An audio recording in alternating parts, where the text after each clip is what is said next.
Students, आज हम बात करने जा रहे हैं स्टैंडर्ड 10 का बहुत ही शानदार टॉपिक, जो स्टैंडर्ड 10 का मैथ्स नहीं, साइंस का पार्ट 1। ठीक है, स्टैंडर्ड 10 का साइंस का पार्ट 1, जिसका नाम का चैप्टर का नाम क्या है बेटा? ग्रेविटेशन। चैप्टर का नाम क्या है? पहला ग्रेविटेशन। चैप्टर का नाम क्या है बेटा? पहला ग्रेविटेशन। तो इसमें एक हम टॉपिक डिस्कस करने जा रहे हैं जिसका नाम क्या है बेटा? Newton's law of gravitation. तो जो हम टॉपिक आपको पढ़ाने जा रहे हैं, न्यूटन्स लॉज ऑफ ग्रेविटेशन। ठीक है, न्यूटन्स लॉ ऑफ ग्रेविटेशन बहुत शानदार टॉपिक है। बोर्ड में आपका 3 नंबर का क्वेश्चन आता है। ठीक है, तो ये कैसा आता है, क्या है, आपको पूरा एक्सप्लेन करेंगे। ठीक है, तो न्यूटन्स लॉ ऑफ ग्रेविटेशन, तो हमारे सर न्यूटन बाबा, क्या हुआ, इसकी स्टोरी है थोड़ी सी। ठीक है, क्या हुआ, ये डिग्री कॉलेज में पढ़ते थे, लंदन के कैम्ब्रिज डिग्री कॉलेज में पढ़ते थे। क्या हुआ, उस समय प्लेग नाम की बीमारी, प्लेग नाम का डिसीज बहुत चल रहा था, जैसा अभी कोरोना वायरस। ठीक है, तो हम कह क्या रहे बेटा, प्लेग नाम की बीमारी चल रही थी, वहां पे भी लॉकडाउन था। लॉकडाउन में अपने घर के आजू बाजू बैठे थे, तो घर के बगीचे में एक पेड़ था, एप्पल का ट्री। ठीक है, तो घर के बगीचे में बेटा क्या था बेटा? एक एप्पल का ट्री था। अब एक एप्पल का ट्री है, क्या हुआ, गए चुपचाप गुमसुम बोर लग रहा था, पेड़ के नीचे जाके बैठ गए। अब क्या हुआ, गलती से भी गलती हो गई, है ना।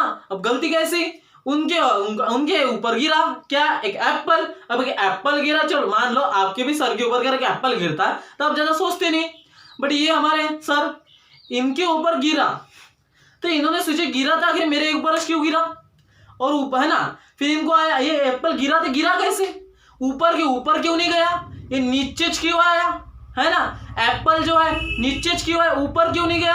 फिर उन्हें फर्दर स्टडी की किसने? हमारे सर आइजैक न्यूटन ने। किन्होंने बेटा? हमारे सर आइजैक न्यूटन ने। तो फर्दर स्टडी करने के बाद तो इन्होंने अपनी रिसर्च दी, एक रिसर्च बताया कि कोई भी ऑब्जेक्ट को अगर आप ऊपर फेंकते हो तो हमेशा कहाँ आती है बेटा? नीचे आती है, हमेशा कहाँ आती है? नीचे। बिकॉज ऑफ द, किस वजह से? ओनली वन रीजन, जिसका नाम है बेटा ग्रेविटी, गुरुत्वाकर्षण शक्ति।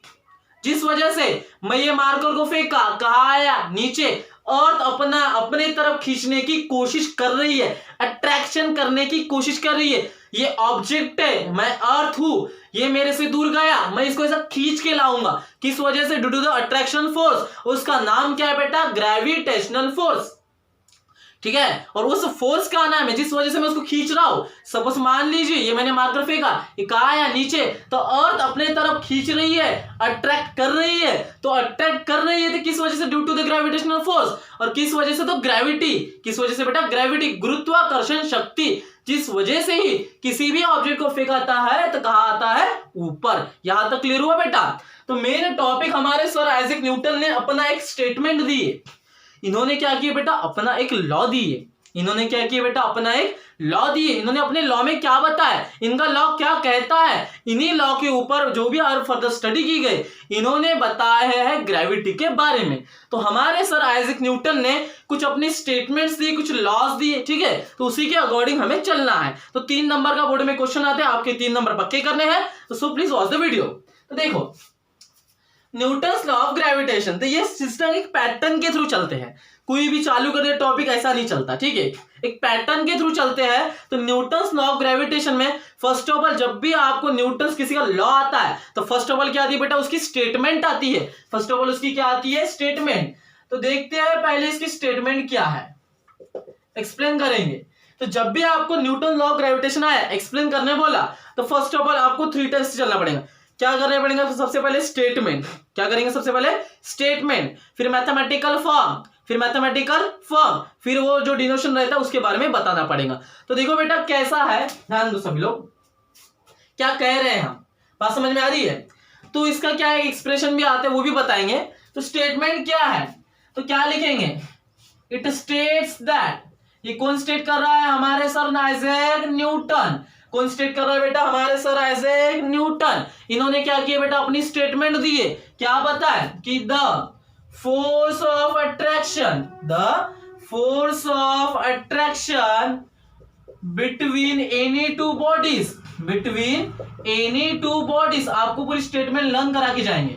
क्या बोल रहे हैं, बोलना चाहते हैं, the force of attraction between any two bodies, any two bodies, क्या कह रहा है बेटा, द फोर्स ऑफ अट्रैक्शन, ये कैसा है, क्या है, ये मैं सब कुछ बताऊंगा, पहले स्टेटमेंट के ऊपर फोकस करो। क्या बोल रहा है, the force of attraction between any two bodies, between any two bodies is proportional to the, is directly proportional to the, is directly proportional to the, is directly proportional to the product of their masses, product of their masses, comma, यहाँ पे and मत लिखना, भूल के भी गलती मत करना, यहाँ पे एंड मत लिखना, ठीक है, कॉमा, क्या लिखेंगे, inversely proportional to the, inversely proportional to the, inversely proportional to the square of distance between them, square of distance between them, ठीक है। तो ये है बेटा स्टेटमेंट, स्टेटमेंट आपको पूरा लर्न करा के जाऊंगा मैं, देखो ऐसा के स्टेटमेंट क्या कहता है, न्यूटन्स लॉ ऑफ ग्रेविटेशन, ठीक है, statement it states that the force of attraction, किसके बीच में, बिटवीन एनी टू बॉडीज के बीच में, जैसे फॉर एग्जांपल ये दो बॉडी है, दोनों एक में को कस के पकड़ के बंधी हुई है, किस वजह से, फोर्स ऑफ अट्रैक्शन, तो स्टेटमेंट में क्या आते हैं, द फोर्स ऑफ अट्रैक्शन किसके बीच में, बिटवीन एनी टू बॉडीज, आपको पूरा लर्न करा के जाऊंगा मैं लास्ट तक, ठीक है, between any two bodies, between any two bodies, क्या बोलता है, is directly proportional to the, देखो आपको लेके चलते हैं, क्या कह रहे हैं, the force of attraction between any two bodies is directly proportional to the, statement क्या कह रहा है, is directly proportional to the product of, ये दो बॉडी है, इनका मास m1, इसका mass m2, is directly proportional to the product of their masses, product of their masses, and मत लगाना, ठीक है, comma, inversely proportional to the square of distance between them. फिर से स्टेटमेंट रिपीट करा रहा हूं मैं, Newton's law of gravitation states that the force of attraction between any two bodies is directly proportional to the product of their masses, comma, inversely proportional to the square of distance between them. देखो क्या क्या रहे, ठीक है, तो statement क्या है बच्चों, the force of attraction between any two bodies is directly proportional to the product of their masses, inversely proportional to the square of distance between them. तो ये तो भैया थी स्टेटमेंट, है ना, ये स्टेटमेंट थी, अब इसका एक्सप्लेनेशन, अब इसका प्रूव, स्टेट एंड प्रूव करके भी क्वेश्चन आता है, state and prove Newton's law of gravitation, तो पूरा बताने की मैं कोशिश कर रहा हूं, हाँ ठीक है। तो ये थी क्या बेटा स्टेटमेंट, इसके बाद आता है मैथमेटिकल फॉर्म, इसका क्या आता है मैथमेटिकल फॉर्म। तो देखो स्टेटमेंट थोड़ा लर्न कर लीजिए, है ना, देखते वीडियो देखते देखते, तो देखो अब इसका मैथमेटिकल फॉर्म कैसा आता है वो बताएंगे, ठीक है। तो मैथमेटिकल इसका अगर फॉर्म देखने गए तो क्या बोला, फोर्स ऑफ अट्रैक्शन, स्टेटमेंट में चलते, Newton's law of gravitation states that the force of attraction, the force of attraction किसे डिनोट की, कैपिटल एफ से, कैसा, डायरेक्टली प्रोपोर्शनल टू द, कैसा, डायरेक्टली प्रोपोर्शनल टू द, किसके साथ, प्रोडक्ट ऑफ देयर मासेस, पहले का मास m1 दूसरे का मास m2, तो क्या बोलेंगे m1 इंटू m2, बात समझ सभी को समझ में आ रही है, अरे डायरेक्टली प्रोपोर्शनल, ठीक है, क्या बोला है, F is, देखो the force of attraction is directly proportional to the product of their masses, this is equation number first, यहां तक क्लियर है, क्लियर हो रहा है, बस भी क्लियर हुई है, तो देखो इधर F is directly proportional to m1 into m2, clear हो रहा है बेटा। तो कहने का मीनिंग है कि क्या करना है, सिंपल है, अगर इसका मैथमेटिकल अगर फॉर्म देखा जाए, उतनी इसमें जाएंगे नहीं, बेसिक से अच्छे से पढ़ाएंगे, इसका मैथमेटिकल फॉर्म आता है ऐसा, m1 into m2 by r², ठीक है, ये है न्यूटन लॉ ऑफ ग्रेविटेशनल का मैथमेटिकल फॉर्म। अब उसमें सर कैपिटल F क्या होता है, कैपिटल G क्या होता है, M1 क्या होता है, M2 क्या होता है, स्मॉल r क्या होता है, उसके बारे में डिटेल में स्टडी करेंगे हम प्रूफ में। तो Newton's law of gravitation statement क्या बोलती है बेटा, the force of attraction between any two bodies is directly proportional to the product of their masses, is inversely proportional to the square of distance between them. तो देखो अब ये जो है ये तो था मैथमेटिकल फॉर्म, अब इसका प्रूफ देख लेते हैं। देखो स्टेटमेंट आया, देखो 9 नंबर का पूछता है स्टेट्स द, देखो ऐसा क्वेश्चन आता है आपको, states the Newton's law of gravitation. अगर 2 नंबर में आया तो ये स्टेटमेंट और मैथमेटिकल फॉर्म। जब 3 नंबर में आता है तो थोड़ा एक्सप्लेन करना पड़ता है। देखो कैसा, अब इसका स्टार्ट करते हैं बेटा क्या, प्रूफ। इसका स्टार्ट करते किसका, न्यूटन लॉ ऑफ ग्रेविटेशन का स्टार्ट करते हैं बेटा क्या, प्रूफ। तो देखो प्रूफ क्या होता है, क्या लेंगे, consider two bodies, consider two bodies which are separated at a distance, है ना। तो क्या करना है बेटा, consider two bodies which are separated at a distance as shown in the figure, ठीक है। क्या करना है, 2 बॉडी ले रहे हैं, कंसीडर क्या लेना है, consider 2 bodies which are separated at a distance as shown in the figure. तो कुछ नहीं करना है बेटा, 2 बॉडीज बनाना है, body number A, body number B, ठीक है। तो इसको अगर थोड़ा सा सुधार करना है या लिख सकते हैं consider 2 bodies A and be having masses m1 and m2, ऐसा भी लिख सकते हैं। तो इसको थोड़ा कैसा, इसको थोड़ा लंबा ले लेते हैं, इन द सेंस कैसा, है ना। तो अगर उतना भी नहीं लेना चाहिए तो सिंपल वैसे आप ऐसा भी कर सकते हो, consider 2 bodies which are separated at a distance as shown in the figure. 2 bodies ले ली बेटा, है ना। क्या लिख लेते हैं, consider 2 bodies of A and B, यहां पे क्या लिख लेंगे बेटा, consider 2 bodies of A and B, है ना, ए एंड बी, यहाँ पे लिख लेंगे B and B which are, यहाँ पे लिख लेते क्या, विच आर। देखो कंसीडर कर रहे बेटा कितने bodies, 2 body, consider 2 bodies of A and B which are separated at a distance, यहाँ पे लिख लेना at a distance are as shown in the figure. देखो स्टेटमेंट धीरे धीरे सोचते हैं ना, अगर आपको सिंपल वे में चाहिए तो वैसा तरीका कर सकते हैं। क्या लिखेंगे बेटा, consider 2 bodies of A and B which are separated at a distance are as shown in the figure. इसमें कंसीडर क्या है, बहुत सिंपल है, कंसीडरेशन लिखना ही पड़ता है। तो कंसीडरेशन क्या आएगा बेटा, consider 2 bodies of A and B which are separated at a distance are as shown in the figure. तो 2 बॉडी बनाए बेटा, ये इसका मास क्या ले लेते हैं, m1, इसका मास ले लेते क्या बेटा, m2। दोनों को क्या कर दिए, जोड़ दिए, जोड़ दिए, है ना। इन दोनों के बीच का डिस्टेंस है ना, विच आर सेपरेटेड डिस्टेंस, मतलब दोनों के, ये 2 बॉडी है, दिख रहा है, ये 2 बॉडी है, तो इन दोनों बॉडी के बीच का डिस्टेंस, ये 2 बॉडी दिख रही है आपको, तो इन दोनों बॉडी के बीच का डिस्टेंस कितना है, r है, कितना है, r। तो ये है बेटा, कितना है, r है, ठीक है, कितना है, r है, ठीक है। और इन पे एक्ट होने वाला, इधर से भी फोर्स रहेगा, इधर से भी फोर्स ही रहेगा, ठीक है। तो डायग्राम क्लियर हुई, कुछ नहीं करना है, 1 मिनट।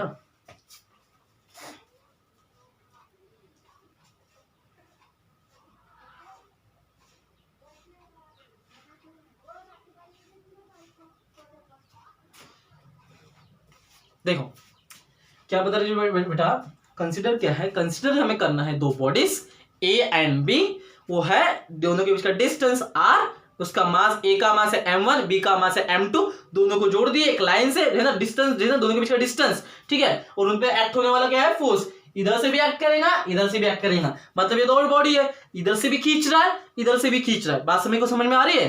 तो देखो यहां तक तो क्लियर है, कंसीडर बता दिए, है ना। तब यहां तो ठीक है, लेकिन हमें 2 बताना पड़ेगा, वेयर करके चिपकाना पड़ेगा। क्या, अब वेयर करके नहीं चिपकाते, वो लास्ट में चिपका देंगे सब कुछ, ठीक है, लास्ट में करके चिपका देंगे। तो यहां लिखेंगे, ठीक है, यहाँ क्या लिखेंगे, बाय, है ना, यहाँ पे क्या लिखेंगे बेटा, अकॉर्डिंग टू स्टेटमेंट, क्या लिखेंगे, अकॉर्डिंग टू स्टेटमेंट, क्या लिखेंगे बेटा, अकॉर्डिंग टू स्टेटमेंट। बात क्लियर हो रही है। तो क्या लिखे बेटा, अकॉर्डिंग टू स्टेटमेंट, तो स्टेटमेंट के अकॉर्डिंग चलते, कंसीडर याद रखना, डायग्राम से याद रखना, ठीक है, बिल्कुल सिस्टमैटिक पैटर्न से जा रहे हैं। तो देखो क्या है, अकॉर्डिंग टू स्टेटमेंट। देखो वेयर पे मैं सब चिपका दूंगा, टेंशन मत लो, ठीक है। तो क्या है, ध्यान दो, ये यहाँ पे आएगा क्या, अकॉर्डिंग टू स्टेटमेंट, किसके अकॉर्डिंग चलते हैं, स्टेटमेंट के अकॉर्डिंग। किसके अकॉर्डिंग बेटा, स्टेटमेंट के अकॉर्डिंग। तो देखो स्टेटमेंट के अकॉर्डिंग क्या है ना, क्या बोलता है, force of attraction is directly proportional to the product of their masses. Force of attraction inversely आने पता है ना, ये क्या होता है डायरेक्टली, इनवर्सली कैसा आता है ऐसा, है ना। क्या बोल रहा है, the force of attraction is directly proportional to the product of their masses, comma the force of attraction is inversely proportional to the square of distance between them. ये दो बॉडी थी, इसके बीच का डिस्टेंस क्या था आर, लेकिन उसका मुझे क्या चाहिए तो स्क्वायर चाहिए, इसलिए मैंने क्या लगाया स्क्वायर, क्या लगाया बेटा स्क्वायर, ठीक है। तो इसलिए क्या आया, inversely proportional to the square distance between them. ये दो बॉडी के बीच का डिस्टेंस कितना आर, क्या चाहिए स्क्वायर, तो आया this is equation number first, this is equation number second. Combining क्या लिखेंगे, combining equation first and second. जब इक्वेशन फर्स्ट एंड सेकेंड को कंबाइन करते तो हमें मिलेगा बेटा क्या, F is proportional to the m1 into m2 divide में क्या मिला r स्क्वायर मिला, ठीक है। क्या किए, F is directly proportional to m1 into m2, second में क्या आया, F is inversely proportional to 1 by r square, दोनों को क्या किए कंबाइन, F जैसे का वैसा, प्रोपोर्शनल जैसे का वैसा, ऊपर वाला ऊपर में रहेगा, नीचे वाला नीचे में रहेगा, तो क्या आया, तो F proportional to m1 into m2 by क्या आया r स्क्वायर। अब मुझे इसको क्या हटाना है, प्रोपोर्शनल को हटाना है। आपने देखे होंगे प्रोपोर्शनल को हटा के क्या लगाते हैं, कांस्टेंट, है ना। तो क्या लगाया मैंने कांस्टेंट, उस कांस्टेंट का भी नाम क्या, कैपिटल जी, उस कांस्टेंट का भी नाम क्या बेटा कैपिटल जी। तो क्या आया, कैपिटल जी की वैल्यू m है ना, बाद में देखेंगे। तो capital G m1 into m2 by r square, है ना। ये 6 जो हमें चाहिए था, तो क्या है, दिस इज इक्वेशन नंबर 3, ठीक है। तो जो हमें चाहिए था, कभी कभी क्या होता है बेटा, कभी आपको स्टेटमेंट पूछ जाता है, स्टेटमेंट बताना है और मैथमेटिकल फॉर्म बताना है, ठीक है, या तो ठीक है। फिर उसके बाद क्या हो रहा है, कभी आपको क्वेश्चन आता है कि state and explain and state and prove, तो आपको 3 नंबर का पूरा टॉपिक करना पड़ेगा, क्या, कंसिडरेशन, डायग्राम्स, ठीक है, और फिर ये स्टेटमेंट। स्टेटमेंट के अकॉर्डिंग गाइस प्रोपोर्शनल को हटा के क्या लगा, प्रोपोर्शनलिटी कांस्टेंट, है ना, ठीक है। तो प्रोपोर्शनल को हटा के हमने क्या लगाया बेटा, प्रोपोर्शनलिटी कांस्टेंट। तो बोलिए क्या आया जी, फॉर्मूला क्या है, F equal to capital G m1 into m2 by r square. अब वेयर करके चिपकाएंगे, F यानी क्या, force of attraction, the force of attraction between two bodies, किसके बीच में, बिटवीन दो बॉडीज के बीच में। फिर क्या, m1 और m2 क्या लिखेंगे, मासेस ऑफ, यहां पे ऐसा क्या लिखेंगे, मासेस ऑफ टू बॉडीज। फिर क्या, r distance between two bodies, distance between two bodies, और क्या, कैपिटल जी जिसका नाम है कांस्टेंट ऑफ प्रोपोर्शनलिटी, क्या लिखेंगे, constant of proportionality, constant of proportionality. तो यहां तक तो आप पहुंच जाओगे, यहां तक तो ठीक है, बट ये जो दिख रहा है ना कैपिटल जी, इसको एक नया नाम है जिसका नाम क्या है, universal gravitational constant, universal gravitational constant, जिसका नाम क्या है बेटा, यूनिवर्सल ग्रेविटेशनल कांस्टेंट, इसका नाम क्या है बेटा, यूनिवर्सल ग्रेविटेशनल कांस्टेंट। देखो क्या लिखे कि F इक्वल टू फॉर्मूला क्या है, capital G m1 into m2 by r square. Capital F बोले तो force of attraction between two bodies, m1 m2 क्या है, masses of two bodies, r क्या distance between two bodies, capital G क्या, constant of proportionality, जिसे हम क्या बोलते हैं, यूनिवर्सल ग्रेविटेशनल कांस्टेंट। क्या बोलते हैं बेटा, यूनिवर्सल ग्रेविटेशनल कांस्टेंट। सर यहां तक तो ठीक है, यहां तक तो हम क्लियर कर लेंगे, ठीक है। तो यहां तक आपको एक्सप्लेन, इतना एक्सप्लेन आपको करना पड़ेगा, ठीक है, इतना एक्सप्लेन आपको करना पड़ेगा। इसके बाद एक छोटा सा टॉपिक मैं बताने जा रहा हूं जिसका नाम क्या है बेटा, यूनिवर्सल ग्रेविटेशनल कांस्टेंट। तो देखिए क्या होता है, सुनिए। तो यहां तक तो ठीक है, तो उसके बाद देखते हैं क्या, कैपिटल जी, क्या देखते हैं, कैपिटल जी। तो आपको 2 नंबर का या 1 नंबर का आपको पूछ सकते हैं डिफाइन करके, what is mean by universal gravitational constant. तो बहुत सिंपल है, कुछ नहीं करने का। देखो फॉर्मूला क्या, F capital F equal to m1 into m2 by r square. अभी मुझे जी सिंगल चाहिए, डिवाइड में था काय में जाएगा, मल्टीप्लाई में, मल्टीप्लाई में था काय में आएगा, डिवाइड में आया। तो क्या आया, कैपिटल जी। यहां तक क्लियर हुआ, सुनिए सभी लोग ध्यान से, मुझे क्या चाहिए, कैपिटल जी चाहिए, डिवाइड वाला काय में गया, मल्टीप्लाई में, मल्टीप्लाई वाला कहा आया, डिवाइड में। यहां तक क्लियर है, ठीक है, यहां तक तो ठीक है। इफ हमने रखे F इक्वल टू 1 न्यूटन, फोर्स की यूनिट क्या होती है, बोलो फोर्स की यूनिट क्या होती है बेटा, न्यूटन। फोर्स की यूनिट क्या होती है, न्यूटन।